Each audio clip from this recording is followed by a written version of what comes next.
What is an inequality? It is when something is bigger than or smaller than something else. Inequalities are related to a concept that we've covered. So let's take a second to review. Previously, we asked, what is an equation?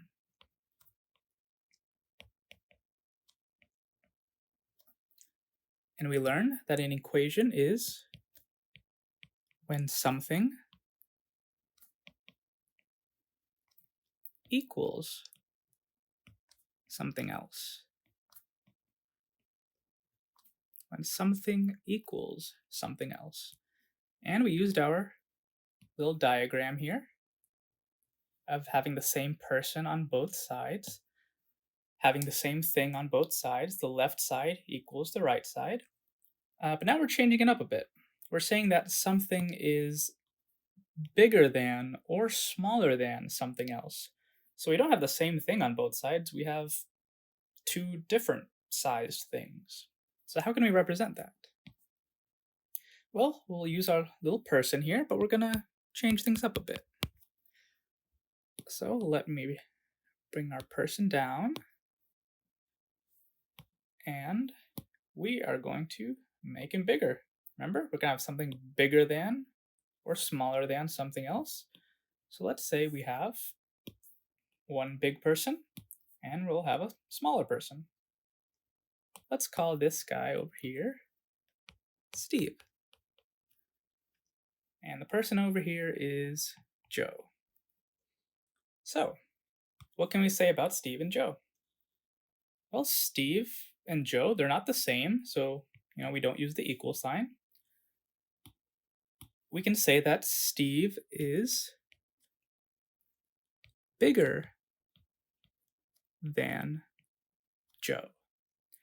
And how do we represent that with symbols? Well, we don't use an equal sign anymore. We use this symbol. Sort of like a mouth. That's how I think about it. If you've ever played Pac-Man, then that is a good way to think about it. In Pac-Man, you had this little circular creature. If you haven't heard of Pac-Man, pause this video, please, and Google Pac-Man. It's a fun game. It's a classic game. And in that game, you have this little creature, and he's going around eating food. And so that's the way that I think about inequalities. You just have this little Pac-Man type creature, and he's always facing the bigger thing. So this symbol right here, this mouth, that's what this is communicating. It's saying Steve is bigger than Joe. And so let's make a note. When we use inequalities, the mouth here, or our Pac-Man, always faces the bigger thing. So Pac-Man always wants to eat the bigger thing. If you play Pac-Man, you see that he's just going around a little maze, eating food, trying to eat as much food as he can.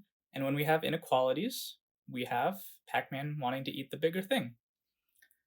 Well, what if Steve and Joe, they weren't standing on these sides, they switched spots?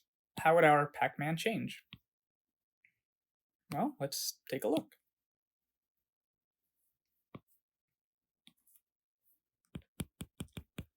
So now we're going to put Steve over here on this side,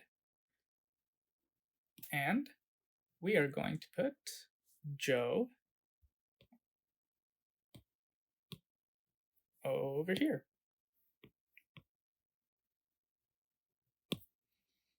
Okay.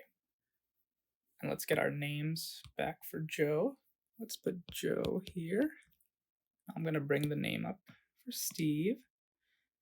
Okay, so Joe and Steve, they switched spots. Before, they were standing like this. Now they're standing like this.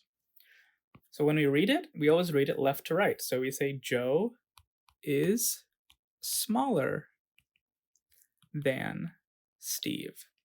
So when we write these inequalities, we're making a sentence left to right. We're saying Joe is smaller than Steve.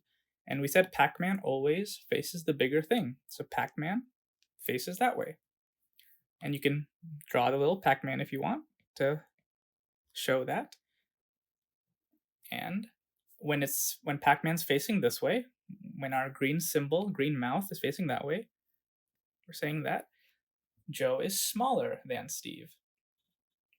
So that's all we're introducing in this video, just the idea that we're not using our equal sign anymore. We're not having the same thing on both sides. We're having two different size things. And we're going to use our Pac-Man symbol to point towards the bigger thing. Okay, so in math, you're not dealing with Joe and Steve, you're dealing with numbers. So let's throw a few numbers in here.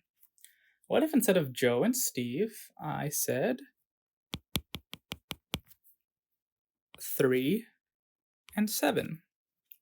Which way would Pac-Man face? Which one's bigger?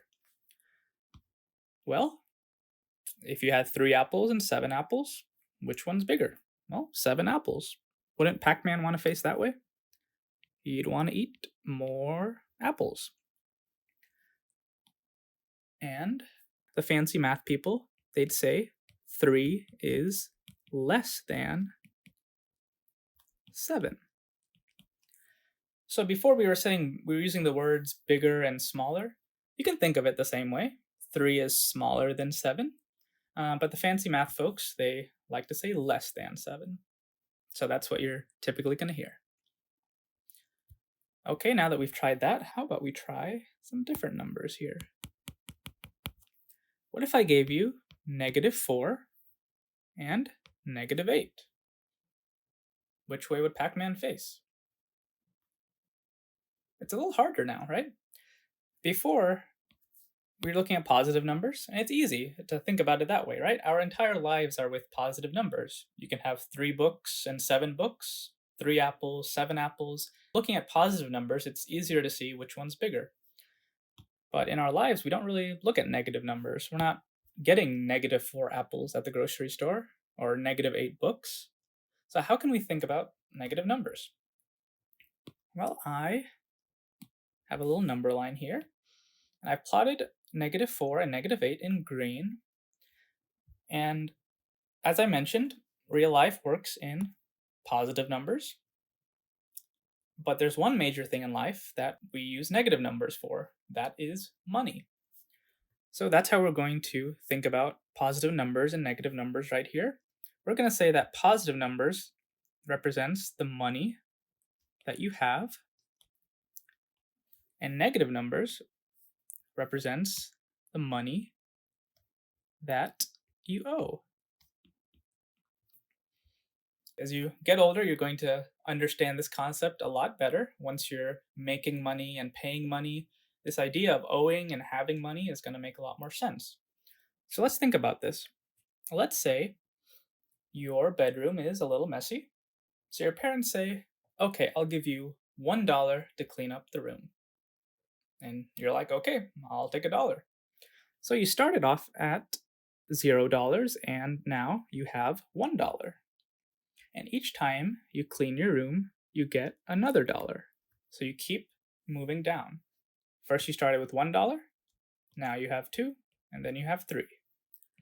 So as you clean your room, you have more money. You gain more money. So that makes sense, right? But your parents can't give you negative money, right? They can give you $1, but they can't give you a -$1. So let's think about owing money. Let's say you're babysitting your neighbor's kid, right? And you say, okay, I'll babysit for $2. Your neighbor says, okay, but I don't have any money. So you say, okay, now you don't have any money, so now you owe me $2. We'll use negative numbers to represent what the neighbor owes.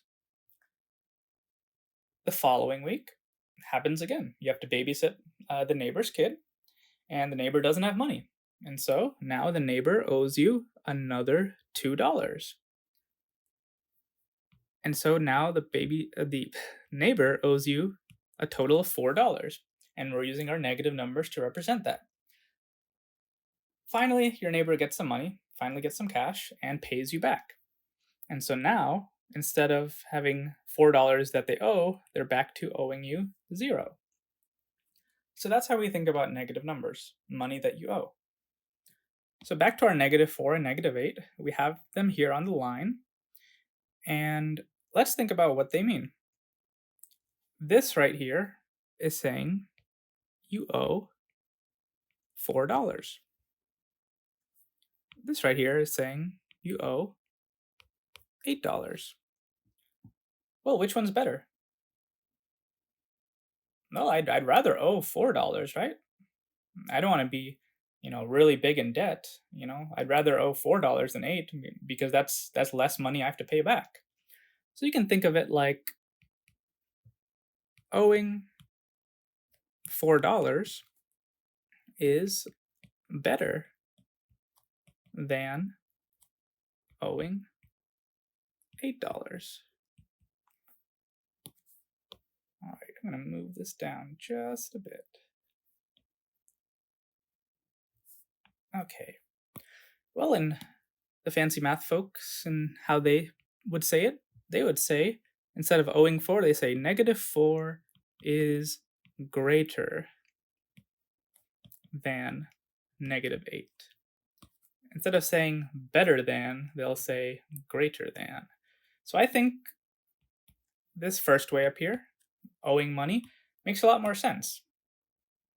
All right, it makes a lot more intuitive sense. You're thinking about owing money and you'd rather owe less money, right? You'd rather owe just $4 because that's just $4 you have to pay off and then you can start making money from cleaning your room. And so we put our Pac-Man that way. And that sign means greater than. That's why the fancy math folks say greater than. And you can think of it like, what would Pac-Man rather do? I asked you what you would do, and you said you'd rather owe $4. Well, Pac-Man would like to do the same thing. So he's going to face the $4. He'd much rather pay off $4 than to pay off 8. Okay, let's try one more example with owing money, just to get this concept a little stronger. Let's say you have -13 and -11. Which way would Pac-Man face here? Let's take it one step at a time. Right here with the -13, we're saying that we owe $13.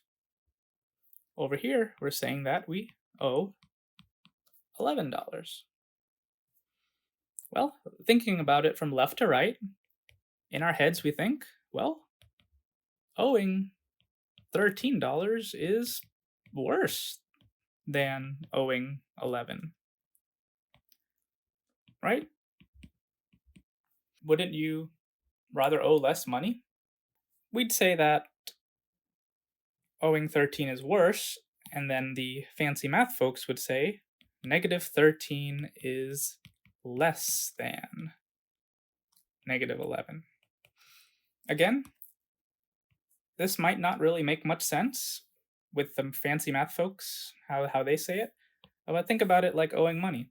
And which way would Pac-Man face? Well, Pac-Man would rather owe $11.